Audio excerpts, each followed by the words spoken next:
আপনারা দেখছেন হলদিবাড়ি টাইমস। আশ্বিনের শারদপ্রাতে শিউলি ঝরা সকালে বীরেন্দ্রকৃষ্ণ ভদ্রের কণ্ঠে চণ্ডীপাঠ, তাতেই বাঙালির মনে জেগে ওঠে মায়ের আগমনীর বার্তা। কানে কানে কেউ যেন বলে যায়, আয় রে ছুটে আয়, পুজোর গন্ধ এসেছে। বলা বাহুল্য, পুজোর এই আমেচান্তে বড় ভূমিকা নেয় সাবেকি রেডিও।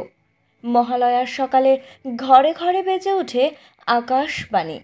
শোনা যায় আদি অকৃত্রিম মহালয়ার অনুষ্ঠান।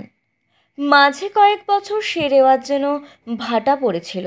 রেডিও ছেড়ে টেলিভিশনে চোখ রাখছিল বাঙালি। শোনার চেয়েও বেশি দুর্গা মহিষাসুরের লড়াই দেখে মন ভরাচ্ছিল তারা। ফলে ঘরের তাকে রাখা রেডিওতে ধুলো জমছিল, ঠিক যেমন ধুলোর আস্তরণ পড়ছিল বাঙালিয়ানায়। সাম্প্রতিককালে সেই রীতি আবার বদলাচ্ছে। বাঙালি আবার ফিরছে বাঙালিয়ানায়, ফিরছে রেডিওর কাছে। মহিষাসুর মর্দিনী যে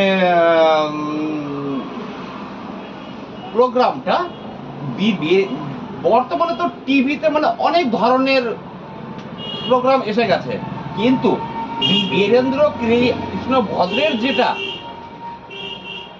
সেটা ঐতিহ্য মানে অম্লান।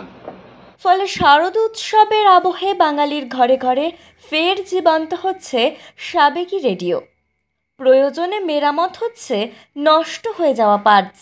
আর তো মাত্র কয়েকটি দিন, তারপর ঘরে ঘরে বেজে উঠবে আশ্বিনের শারদপ্রাতে আর শিউলি ঝরা সকালে। বাঙালি ঘুম চড়ানো গলায় গলে উঠবে, আয় রে ছুটে আয়, পুজোর গন্ধ এসেছে।